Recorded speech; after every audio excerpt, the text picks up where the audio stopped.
सबसे पहली बात समझो,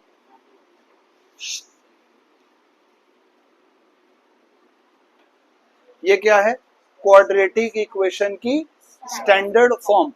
एक्स स्क्वायर का कोफिशिएंट ए होता है, एक्स का कोफिशिएंट बी होता है, और लास्ट वाली जो टर्म होती है कांस्टेंट टर्म, उसको सी बोलते हैं। ठीक है, ये क्या है? एक quadratic equation.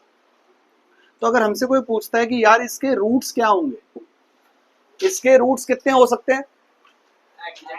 At most to, ज्यादा से ज्यादा क्वाड्रेटिक इक्वेशन के दो रूट्स हो सकते हैं। रूट्स मतलब वही जो हम पॉलिनोमियल में जीरोस पढ़ के आए हैं, यानी ज्यादा से ज्यादा ऐसी दो वैल्यूज हो सकती हैं जिसको इसमें पुट करूंगा तो इसका आंसर जीरो आ जाएगा। तो वो दो वैल्यूज जो है वो कैसी होंगी? जो वो दो वैल्यूज हैं वो कैसी होंगी, वो दिखने में कैसी होंगी या कैसी होगी, तो उसको लेकर के ना एक टॉपिक बना नया, that is known as what is the nature of the root. Nature of roots. ठीक है, तो इन नेचर ऑफ रूट्स के लिए सबसे पहले आपको एक टर्म याद करनी है जिसका नाम है discriminant. It is denoted by D. आपको क्या निकालना है? डिस्क्रिमिनेंट निकालना है। डिस्क्रिमिनेंट निकालने का फॉर्मूला क्या होता है? B square minus 4ac।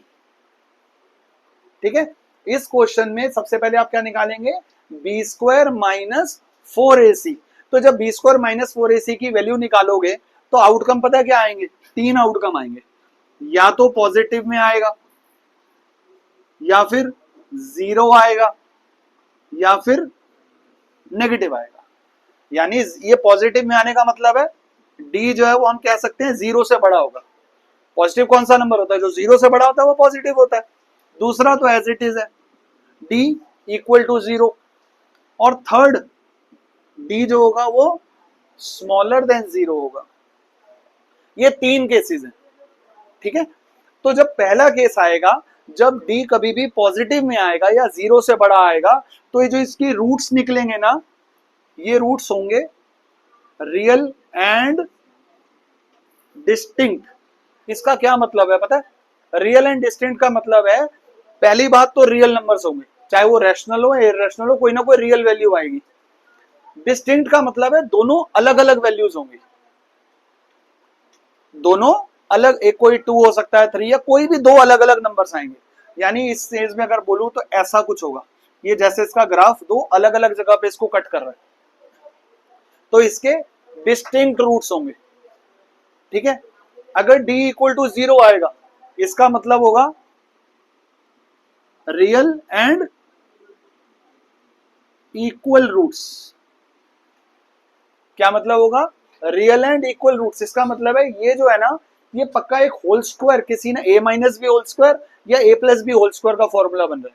और इसका ग्राफ भी जो होगा ना, वो ऐसे वाले जो होते थे ना जितने भी, वो एक ही जीरो होती है, जो दोनों सेम ही जीरोस होते हैं उसके।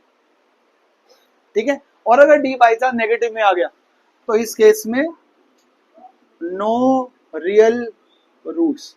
यानी आप सीधा सीधा हाथ जोड़ दोगे, आप बोलोगे भाई साहब ये हमसे नहीं हो पाएगा, हम कुछ भी कर लें तो हम उस क्वेश्चन के लिए उसकी ऐसी कोई वैल्यू नहीं ढूंढ सकते जिसको उसमें पुट करने से उसका आंसर जीरो आ जाए। तो आप सीधा हाथ जोड़ देंगे, कहेंगे भाई साहब ई ना हुई सकत। सिंपल सी बात है। ठीक है, रियल एंड डिस्टिंक्ट रूट्स आएंगे जब डी पॉजिटिव में होगा, इक्वल रियल रूट्स आएंगे जब डी इक्वल टू जीरो होगा, और डी अगर नेगेटिव में आ गया तो ऐसा वो हम उसको फैक्टराइज ही नहीं कर सकते, उसके जीरोज ही नहीं निकलेंगे। ठीक है, इससे रिलेटेड एक छोटी सी चीज और समझ लो, प्लीज ध्यान से देखना इसको एक बार। एक क्वेश्चन आया जैसे x square plus 5x minus 36। आपसे कई बार क्वेश्चन आएगा, वो पूछेगा इसकी नेचर ऑफ रूट्स क्या है।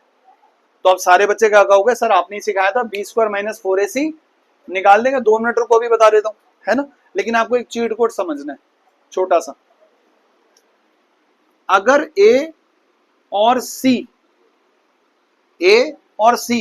दोनों में से कोई एक नेगेटिव का होगा, अगर a और c में से दोनों में से कोई एक नेगेटिव का होगा, तो उस केस में d हमेशा जीरो से बड़ा आएगा।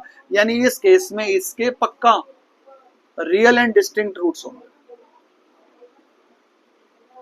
एमसीक्यूज में क्वेश्चन आएगा, आपको निकालने की भी जरूरत ही नहीं है।